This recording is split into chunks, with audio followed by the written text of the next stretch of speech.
Olá pessoal, tudo bem? Quem está falando aqui é o professor Sérgio, para a gente dar continuidade às nossas atividades remotas do módulo de Sistemas Reguladores.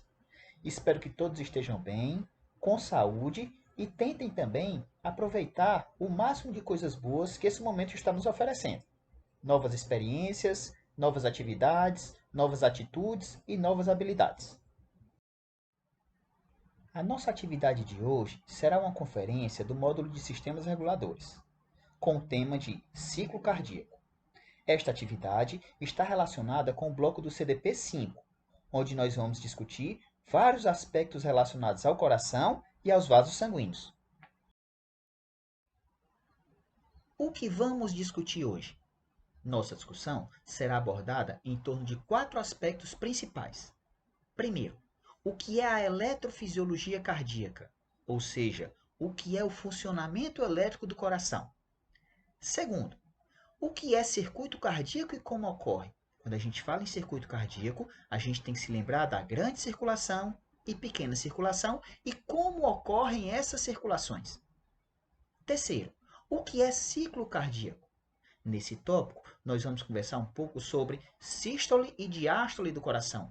Lembrando que sístole é contração, diástole é relaxamento. E o quarto e último aspecto que será discutido é quais as etapas do ciclo cardíaco. Funções do sistema cardiovascular. Quando a gente utiliza esse termo cardiovascular, a gente está se referindo ao coração e aos vasos sanguíneos. Cardiovascular. Dentre as diversas funções que esse sistema possui, nós elencamos 3. Primeira, levar sangue para os tecidos. Essa função significa que esse sistema transporta algumas substâncias. Quais são essas substâncias transportadas pelo sistema cardiovascular? Primeiro, O2, ou seja, oxigênio. Transporta também nutrientes, hormônios e metabólitos. Esse oxigênio que está sendo transportado vem de onde? O oxigênio transportado pelo sistema cardiovascular vem da respiração. E isso vocês vão entender melhor quando a gente for falar de pequena circulação. Nutrientes. De onde vêm esses nutrientes que estão sendo transportados pelo sistema cardiovascular? Os nutrientes vêm da alimentação. Então, quando a gente se alimenta, esses nutrientes vão lá para o intestino. Do intestino, o nutriente vai para a circulação sanguínea, onde esse nutriente vai ser transportado para diversas partes do corpo, para diversas células do corpo. Hormônios também são transportados. Existem glândulas que produzem hormônios, esses hormônios caem na circulação sanguínea, muitas vezes, e essa circulação sanguínea transporta esses hormônios para que eles possam realizar sua função em um órgão-alvo. Existem também os metabólitos. Esses metabólitos eles são transportados também pelo sangue. O que seria esse metabólito? Vou dar um exemplo para vocês. Digamos que uma célula do corpo consoma o oxigênio. Esse oxigênio consumido vai gerar um metabólito, um resíduo. O resíduo, nesse caso, será o CO2, que também vai ser levado para a circulação sanguínea e esse CO2 vai ser eliminado a nível do pulmão. Então, existem vários metabólitos que são levados para diversos órgãos do corpo para serem eliminados. Esse CO2 foi um exemplo de metabólito. Segunda função do sistema cardiovascular que a gente elencou: regulação da pressão arterial. Primeiro, vocês sabem o que é pressão arterial? Pressão arterial é a pressão que o sangue realiza nas artérias. E essa pressão pode ser aumentada ou diminuída, sendo regulada, por exemplo, pelo sistema cardiovascular. Digamos que uma quantidade maior de sangue esteja saindo do coração. Nesse caso, existe uma tendência ao aumento dessa pressão arterial. Digamos que esse sangue que está saindo do coração está sofrendo uma resistência. Essa resistência gerada, ela vai também provocar um aumento da pressão arterial. Então, de uma forma geral, a gente pode dizer que esse sistema cardiovascular, ele regula de uma certa forma a pressão arterial, podendo aumentar ou diminuir. Uma terceira função do sistema cardiovascular é regular a temperatura corporal. Nesse caso, o sangue a gente já sabe que ele é distribuído de forma homogênea por todo o organismo. Dessa forma, vai promover uma manutenção de uma temperatura adequada em todas as partes do corpo. E é por meio dessa circulação sanguínea que o corpo consegue dissipar também o calor até a superfície corporal. Em algum momento desse semestre, já foi discutido sobre as 3 variedades dos músculos que existem no corpo humano. Primeira variedade, músculo estriado esquelético voluntário. Esse músculo histologicamente possui estriações.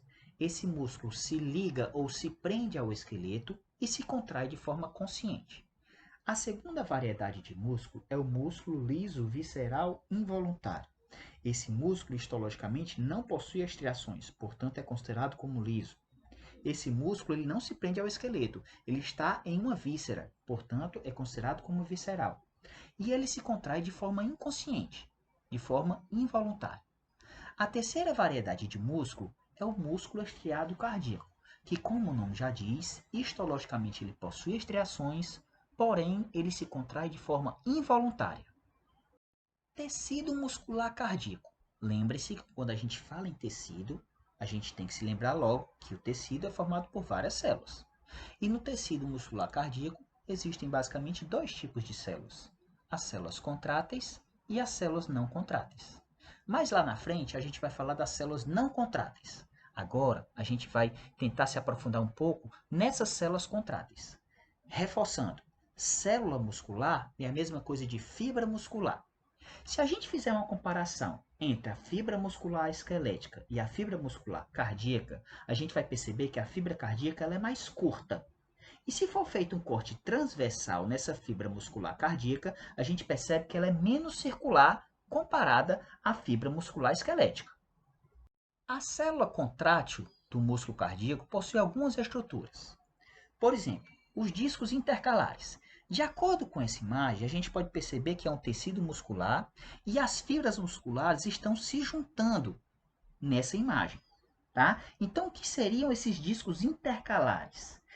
Percebam que nas extremidades das fibras musculares cardíacas, de acordo com essa imagem, existe uma ligação com as fibras vizinhas, através de um espessamento transversal e meio que irregular do sarcolema.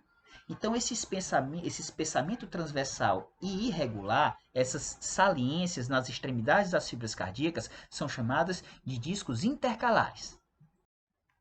Para manter a união dessas fibras musculares cardíacas, existe uma estrutura chamada de desmossomos, que é uma espécie de cola. E também existe uma terceira estrutura chamada de junções comunicantes. Quando a gente fala em junções comunicantes, a gente lembra logo de sinapse elétrica, que é uma sinapse mais rápida comparada à sinapse química, ou seja, entre as fibras musculares cardíacas existe uma sinapse rápida através das junções comunicantes. E essas junções comunicantes, elas possibilitam que todo o músculo cardíaco, todo o miocárdio, se contraia como uma unidade única e coordenada.